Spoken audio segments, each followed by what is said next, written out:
Okay, welcome guys. Today I think we're going to finish up the modeling. We are going to finally do our ceiling, and then we'll need to UV unwrap everything, and then I think we will be ready to start texturing. So let's go ahead and jump into our ceiling, and what I want to do for that is kind of this curved ceiling, okay? So I think this might be a little tricky, but I don't think it's going to be too bad. I think honestly the hardest part is going to be what we're going to do with the corner here. So we'll have to figure out something for that.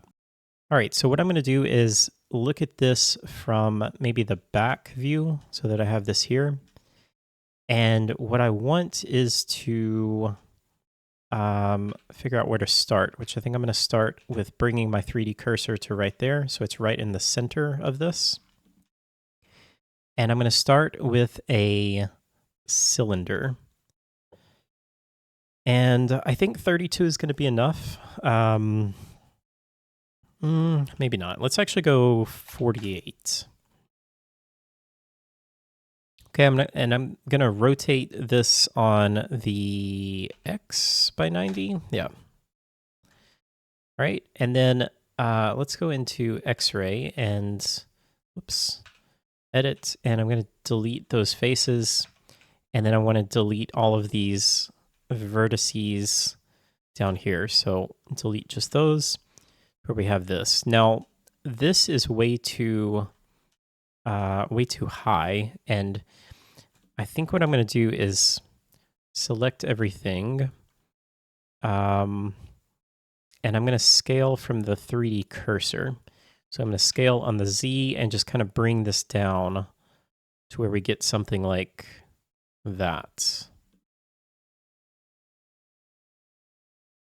Let's also just bring this over to where it's right in the center. Oh, let's change that back to median points.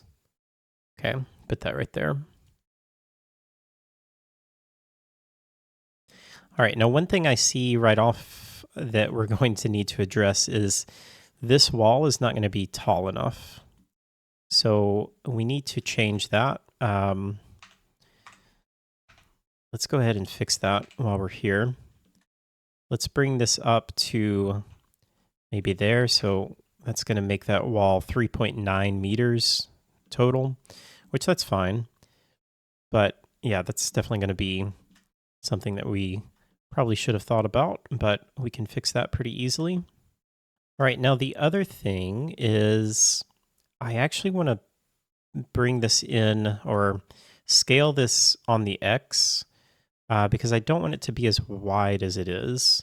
So I want there to be a little bit of an edge that is basically smaller than this molding. So I need to bring this on the X. How can we do this? Let me look at this from the bottom, go into transparent or X-ray mode, scale this on the X, and I'm going to bring it to maybe about there. Now that seems really thin, but I'm going to need to go into back view. I'm going to need to bring this down again, maybe to around there. Okay. And then what I want to do is select all of this. Let me just view my face orientation. Yeah, so that's backwards. So I'm going to go ahead and just flip that. Flip. Because I want that to be the outside, essentially. And then let's go into the back view, and I'm going to go ahead and scale that, and then I'm going to extrude, and I'm just going to do Alt-S and pull this back like this. Now, I don't really care where this is right now. Actually, that's all backwards, but that's fine. Let me just recalculate the outside. Okay, that's fine. And then really, I don't care about the shape. I don't care about the outer shape here. I only care about this inner shape. And one thing that I need to fix is these right here. Let's see. I want to scale this to be 0 on the 3D cursor. So change that to 3D cursor. SZ0. And we'll do that over here as well. Okay. And then what I want to do is basically make this, I guess, just the same shape as what we have up here. You're not really ever gonna see this, so it doesn't really matter. Let's just go back to median point, or I mean, it doesn't matter to a point, but I'm going to scale that on the Z to 0. Whoop, let's see, something didn't work right there. Just grab all of that, scale Z 0. Okay, and then I also want to do kind of the same thing over here. So I'm going to scale this on the X to 0 so that I have that. And then I'm going to do this, scale X 0. Now this probably isn't making any sense at this point. Don't worry, it will, I hope.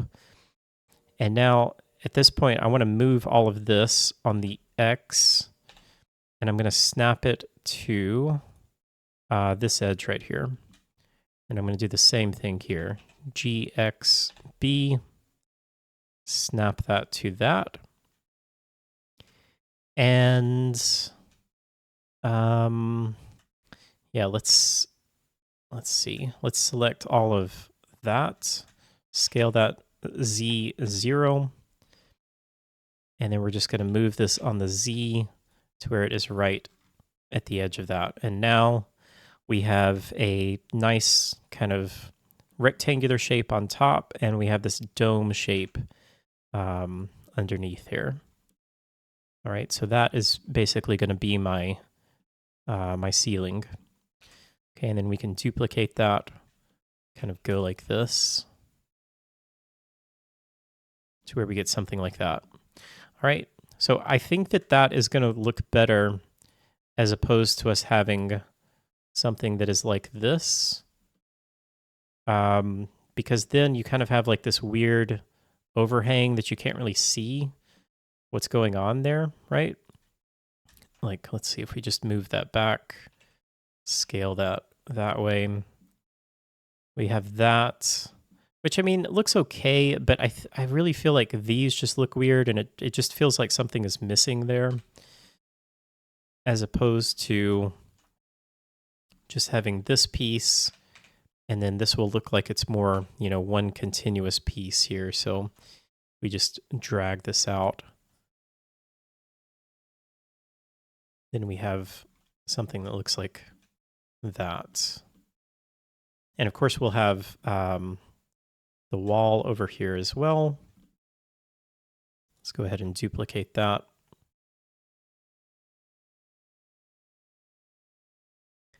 Okay, so that is looking pretty good. Now, the last thing that I need to think about is how we're going to do kind of the L shape here. Because our floor piece here, we need to come out here and rotate this 90 degrees. And this piece is going to have to be a different size piece, really. So there's a couple of things that we need to think about as we do this. So if we just go ahead and move some walls into place here, kind of get this how we want it. Okay, now I think that our pillars will work fine here because we can duplicate that and just bring that into the corner to where we have something kind of like that.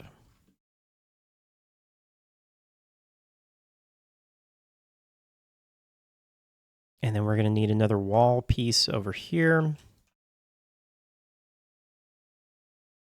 And then this piece is going to have to be longer, or we could create a kind of a corner piece. So there's a couple of different ways that we could do this, but we are going to need a kind of a unique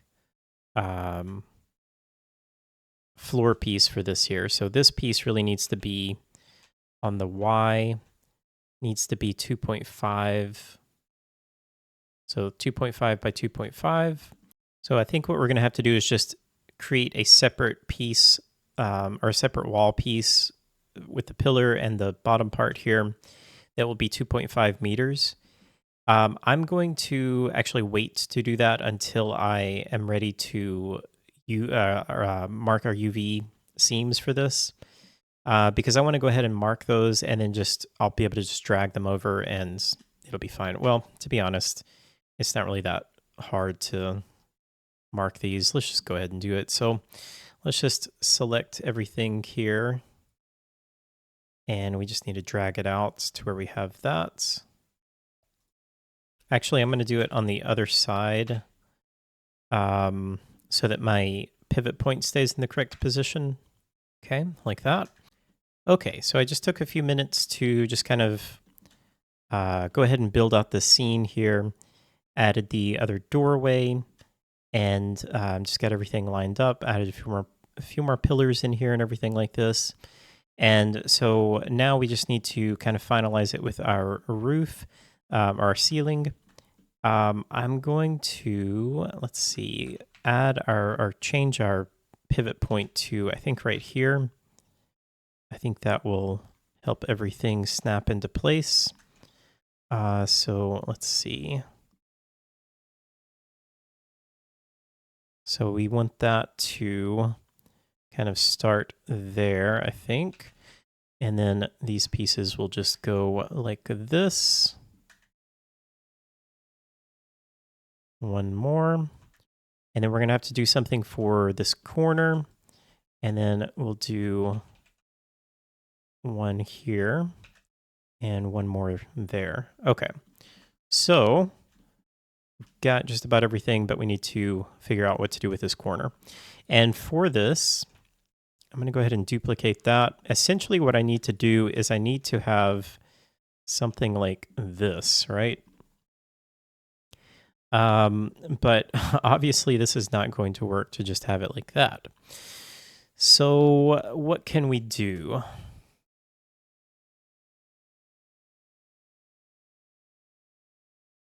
What I'm thinking is that we use the shear tool to shear this to where it's half of that, and then just do the same thing on the other side. Let's see how that'll work.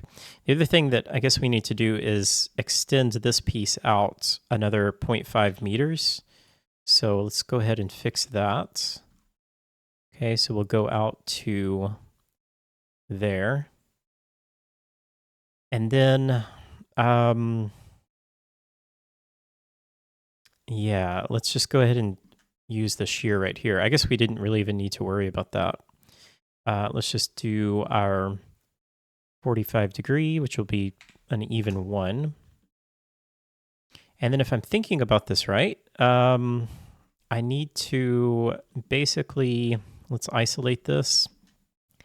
I need to slide this on the Y until we get to the corner here.